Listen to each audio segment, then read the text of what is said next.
नमस्कार, capital TV का खास शो ऑपरेशन पाकिस्तान देख रहे हैं आप। मैं हूं आपके साथ पूजा। जब भारत ने ऑपरेशन सिंदूर को अंजाम दिया था, तब पूरी दुनिया ने बस इतना देखा कि भारत ने सीमित जवाबी कार्रवाई की। लेकिन अब पाकिस्तान के अपने ही दस्तावेज गवाही दे रहे हैं कि हमला सीमित नहीं था, सटीक था और विनाशकारी भी। भारत ने सिर्फ उतना बताया जितना दुनिया को पच सके, बाकी पाकिस्तान खुद बता रहा है। बड़ा खुलासा यह हुआ है कि भारत ने पाक में 20 नहीं बल्कि 28 जगहों पर अटैक किया था। भारतीय सेना ने प्रेस ब्रीफिंग के दौरान पाकिस्तान में की जवाबी कार्रवाई वाली जगहों का जिक्र नहीं किया था, लेकिन डोजियर में इसका खुलासा हुआ है। पेशावर, सिंध, झाग, गुजरांवाला, भवालनगर और छोर समेत कई जगहों को भारी नुकसान हुआ है। तो दूसरी तरफ IMF ने पाकिस्तान से पूछ लिया है कि सेना को 60% बजट दे दिया तो जनता के लिए क्या छोड़ा। पाकिस्तान के पास इसका कोई जवाब नहीं था, बस तारीख बदल दी। बजट जो जून से 10 जून कर दिया गया ताकि कुछ एडजस्टमेंट हो सके। लेकिन दुनिया मूर्ख नहीं है। अब भारत जून में वर्ल्ड बैंक के सामने सबूत रखेगा कि पाकिस्तान का बजट आतंकवाद के नाम पर रीडायरेक्ट किया जाता है। FATF ग्रे लिस्ट में ही अब पाकिस्तान की असली जगह होनी चाहिए। तो कैसे पाकिस्तान फंसा है, आज इसी पे चर्चा करेंगे। चर्चा के लिए मेरे साथ स्टूडियो में मौजूद हैं कैपिटल टीवी के editor in chief doctor Manish Kumar और एग्जीक्यूटिव एडिटर राजीव जी। सर, आप दोनों का बहुत बहुत स्वागत है। धन्यवाद। नुकसान की जानकारी धीरे धीरे सामने आ रही है पाकिस्तान से। भाई, पाकिस्तान तो अपने डोजियर में कबूल कर लिया। पाकिस्तान की सेना की इंटरनल डॉक्यूमेंट ने बताया कि 8 और जगहों पे ठोका था। ये मोदी जो हैं, ये मारते ज्यादा हैं और बताते कम हैं। लेकिन राहुल गांधी को तो कोई बताए भाई डोजियर दिखा करके। ये घटिया घटिया ट्वीट करने की जो आदत हो गई है इनकी, नरेंद्र सरेंडर, ये किसी जरूर जेएनयू के घटिया हिंदी डिपार्टमेंट के लोगों को ला करके वो तुकबंदी बनाने की आदत हो गई है। He is behaving as most irresponsible leader of opposition so far. आज तक हिंदुस्तान में जितने भी लीडर ऑफ अपोजिशन हुए हैं, उसमें सबसे नकारा, सबसे irresponsible अगर कोई व्यक्ति है, आप प्रधानमंत्री के लिए ऐसे लिखेंगे? और भाषण में आप किस तरह से बात कर रहे हो कि इन लोगों का चरित्र ऐसा है कि जरा सा टाइट करो, जरा सा दबाव दो, ये तुरंत सरेंडर कर जाते हैं, चिट्ठी लिख देते हैं और कहानी बता रहे। ऐसा लग रहा है कि फोन के अंदर ही घुसे हुए थे कि ट्रंप ने फोन किया कि नरेंद्र क्या कर रहे हो, तुरंत सरेंडर कर दिया। ये इस तरह की भाषा, ये सड़क छाप किस्म के लोगों की भाषा हिंदुस्तान का लीडर ऑफ अपोजिशन बोलेगा? और यह भी किसी ने नहीं बताया कि आज ही खबर आई है कि न सिर्फ हमने जो बताया कि 11 एयरबेस को हमने ठोका, 9 टेररिस्ट के ठिकानों को ठोका, बल्कि 8 बताया ही नहीं। और 8 जो नहीं बताया वो ज्यादा खतरनाक है। कारण, कोई 350 किलोमीटर दूर अंदर, कोई खैबर पख्तूनवा में इलाके में है, कोई सिंध में है 200 किलोमीटर अंदर। और सबसे बड़ी चीज उस डोजियर की यह है कि ब्रह्मोस नहीं, लॉन्ग रेंज मिसाइल मारा गया। लॉन्ग रेंज मिसाइल मारा गया मतलब हमने न सिर्फ क्रूज बल्कि बैलिस्टिक मिसाइल भी मारे और चाइनीज एयर डिफेंस उसका कुछ नहीं कर सका। This is what they are saying. CDS ने आज कहा कि 48 घंटे का प्लान था पाकिस्तान का, 8 घंटे में वो सरेंडर कर गया। क्यों?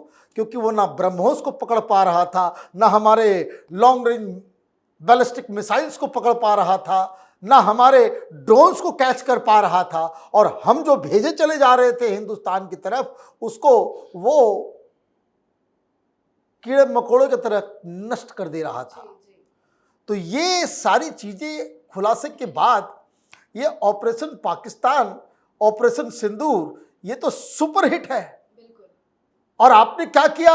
आपने जो पाकिस्तान ने किया वो नहीं किया कि भाई दिल्ली को हमने उड़ा दिया, दिल्ली में 40 लोग मारे गए, सरोजनी नगर, वहाँ कुछ टेलीविजन चैनल वाले पागल वहाँ वो कह रहे सरोजनी नगर में मिसाइल मार दिया।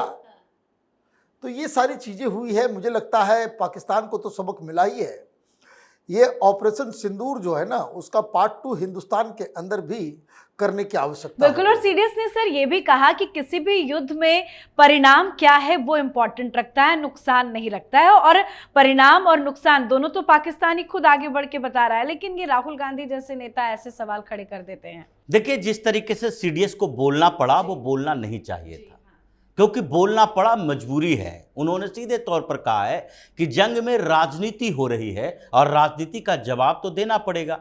उन्होंने नफा नुकसान की बात की थी और उस नुकसान को लेकर इन्होंने एक नई अफवाह पैदा कर दी कि नहीं, भारत का नुकसान हुआ है, भारत के फाइटर जेट गिराए गए हैं। ये पाकिस्तान के प्रोपेगेंडा था जो हिंदुस्तान के कुछ नेताओं ने उसे आगे बढ़ाया, जिसमें राहुल गांधी महत्वपूर्ण भूमिका निभा रहे थे। लेकिन पाकिस्तान के साथ समस्या अभी पैदा हो गई है। वो क्यों रिवील कर रहा है, क्यों बता रहा है कि देखो भाई, भारत ने 20 ठिकानों पर नहीं 28 ठिकानों पर हमला किया। वो उन जगहों को टारगेट किया जहां से हम उसके ऊपर अटैक कर रहे थे, उन जगहों को टारगेट किया जो केवल और केवल डिफेंस सेक्टर के नहीं थे, बल्कि वहां पर सामान्य लोग भी रह रहे थे। कराची में भी अटैक किया, पंजाब के इलाकों से लेकर सिंध बलूचिस्तान के इलाकों तक अटैक किया। तो ये बताने की जरूरत क्यों पड़ रही है? क्योंकि एक तो वहां पर आपस में कन्फ्लिक्ट चल रहा है पाकिस्तान के अंदर, पॉलिटिकल लीडरशिप और आर्मी के अंदर कन्फ्लिक्ट इस बात को लेकर है कि क्या कुछ आर्मी जनरल के वो महत्वाकांक्षा को लेकर, उसके अपने एजेंडे के कारण पूरा पाकिस्तान की सेना को तबाह होना चाहिए, पाकिस्तान की सेना उनके इशारे पर काम करे। क्योंकि भारत के खिलाफ अगर हम जंग लड़ते हैं तो हमारी स्थिति तो कमजोर है और खत्म होगी। और इसलिए इन लोगों ने सोचा कि इंटरनल जो कन्फ्लिक्ट चल रहा है उसमें कहीं ना कहीं ये दिखाने की जरूरत है कि भारत के सामने हमारी औकात क्या है, वो इस ऑपरेशन सिंदूर के बाद पता चल गया है। आगे कम से कम आप लोग मिलजुल कर तय करो कि क्या आगे भी आतंकवादी भेजेंगे, क्योंकि भारत ने तो ये नहीं कहा कि ऑपरेशन सिंदूर खत्म हो चुका है।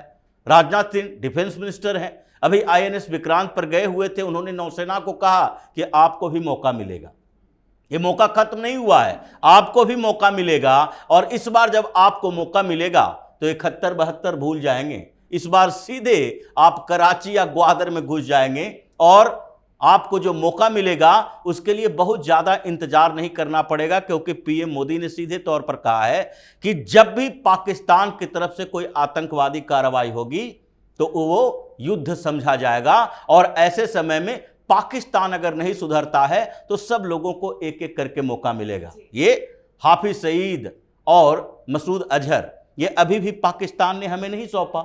ये राजनाथ सिंह ने कहा है कि अगर उन दोनों को नहीं सौंपते हो तो फिर ये जंग जारी रहेगी और उसके खात्मे तक हम आगे बढ़ते रहेंगे। कई ऑपरेशन अभी होने बाकी हैं और इसकी तैयारी चल रही है। S-400 की दूसरी खेप आने वाली है।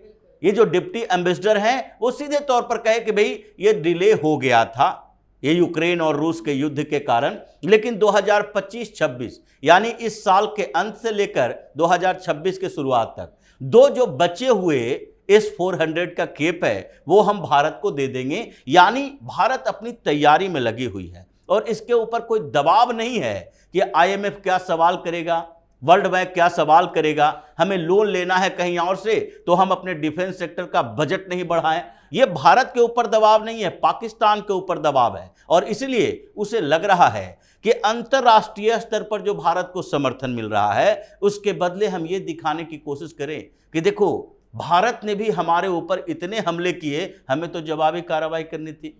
भारत ने हमारे ऊपर हमले किए, हमने नहीं किए।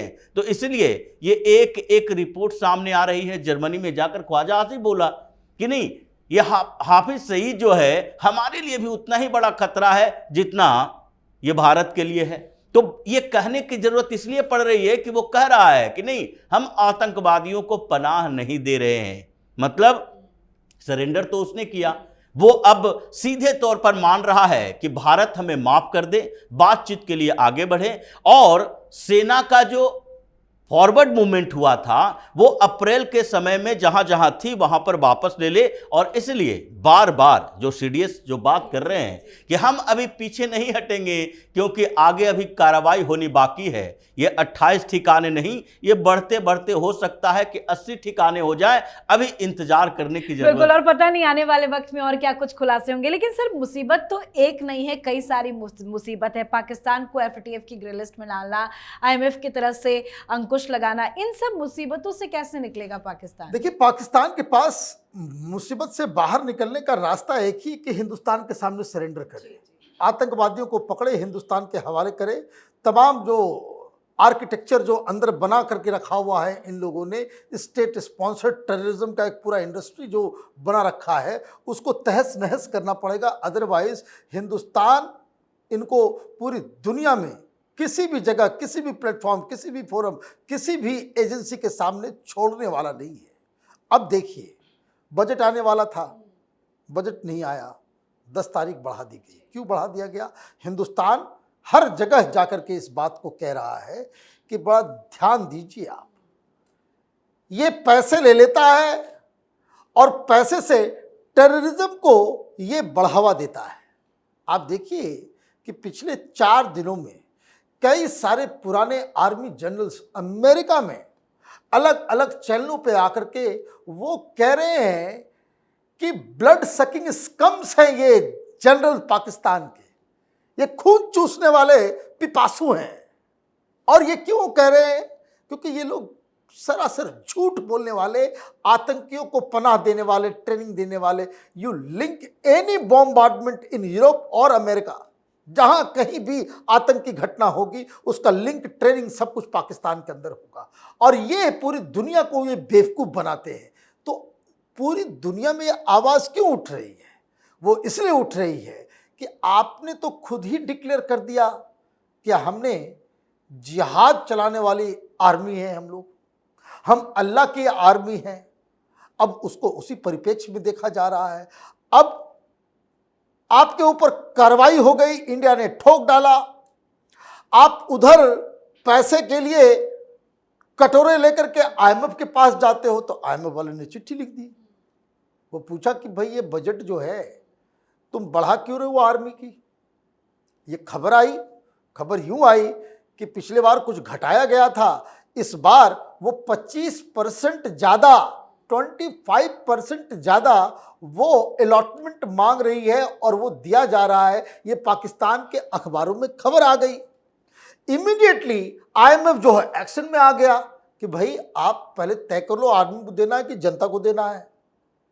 11 अलग नए कंडीशंस दिए गए कि आपको जो $1.25 बिलियन हम दे रहे हैं, ये तभी होगा जब इस 11 कंडीशंस को आप पूरा करें। और ये पैसा आप बजट में एलोकेट नहीं कर, पैसा कहां से आप ला रहे हो, क्यों एलोकेट कर रहे हो, कैसे कर रहे हो, इसका हिसाब किताब दो। तो मुझे लगता है कि वो जब पॉकेट में पैसे नहीं होते ना, तो सारी हवाबाजी निकल जाती है।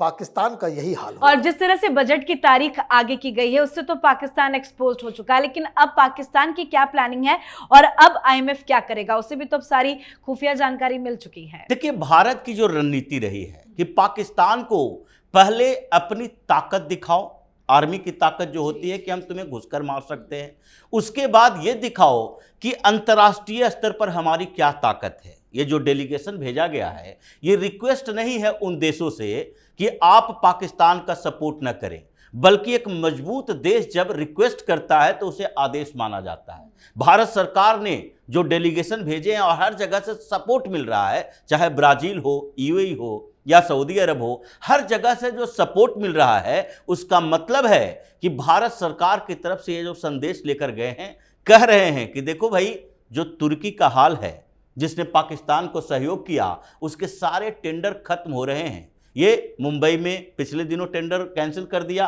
क्योंकि उस कंपनी का लिंक कहीं ना कहीं तुर्की से था, उसका टेंडर कैंसिल। चीन के साथ भी वही हुआ था पहले। तो भारत अब वो देश नहीं है कि पीछे पीछे चलेगा और फिर बातों का जवाब सिर्फ बातों से देगा, बल्कि एक्शन से देगा। इसलिए जिसको भारत में इंटरेस्ट दिखता है, जो भारत के साथ कारोबार आगे बढ़ाना चाहता है वो भारत के साथ रहे, न कि पाकिस्तान के साथ। अब अरब के देशों में इस बात के लिए चर्चा हो रही है, जैसे सऊदी अरब है, उसने पूरी अपनी अर्थव्यवस्था के तरीके बदल दिए हैं। उसको लगने लगा है कि ऑयल बेस्ड इकोनॉमी ज्यादा समय तक नहीं चलेगी, हमें कुछ नए इन्वेस्टमेंट प्लान बनाने पड़ेंगे। उसके लिए जाएगा कहां? चीन नहीं जा सकता, क्योंकि चीन तो दूसरे जगह इन्वेस्टमेंट करता है। सबसे बड़ा मार्केट उन मामलों में हमारा है। और सऊदी अरब के जो मोहम्मद बिन सलमान हैं वो विजनरी अप्रोच रखते हैं, इसलिए वो पाकिस्तान के खिलाफ पिछली बार भी कार्रवाई कर रहे थे।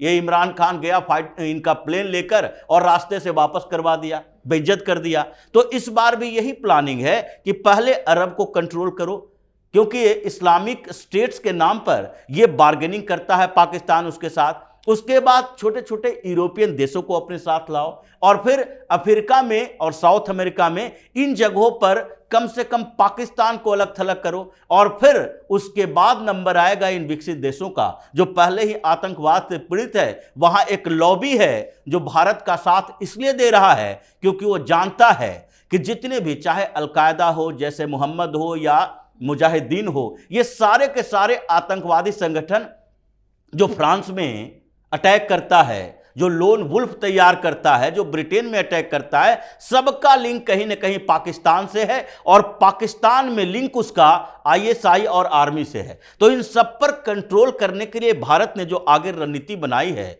उसका इफेक्ट तो दिख रहा है। और इंपैक्ट यही है कि आईएमएफ ने शर्तें रख दी है, एशियाई डेवलपमेंट बैंक से बातचीत हो रही है, और वो भी कह रहा है कि आगे पाकिस्तान के बारे में सोचना पड़ेगा कि ये पैसे वापस कैसे करेगा। अगर यही स्थिति रही तो भुखमरी की स्थिति भारत ने पैदा कर दी है। तो चारों तरफ से पाकिस्तान को ऐसे घेर लिया गया है कि ये खुद ही सरेंडर के मोड में आया है, इसलिए बातचीत की बात कर रहा है कि जल्दी से जल्दी बातचीत करो, समस्या का समाधान करो, थोड़ा सपोर्ट करो कि खाने पीने आगे बढ़ने तक कम से कम पाकिस्तान की स्थिति रहे। और अगर ऐसा भी नहीं रहेगा तो ये आपस में ही लड़ झगड़ कर जिहादी सारे मर जाएंगे। बिल्कुल सर, बहुत बहुत धन्यवाद सर आप दोनों का। धन्यवाद। तो भारत के सीडीएस जनरल अनिल चौहान ने कहा है कि युद्ध में नुकसान नहीं, परिणाम महत्वपूर्ण होते हैं, और परिणाम आज पूरी दुनिया के सामने है। ऑपरेशन सिंदूर ने पाकिस्तान में जबरदस्त तबाही मचाई है। पूरी दुनिया अब पाकिस्तान का असली चेहरा देख चुकी है। पाकिस्तान चारों तरफ से घिरा हुआ है,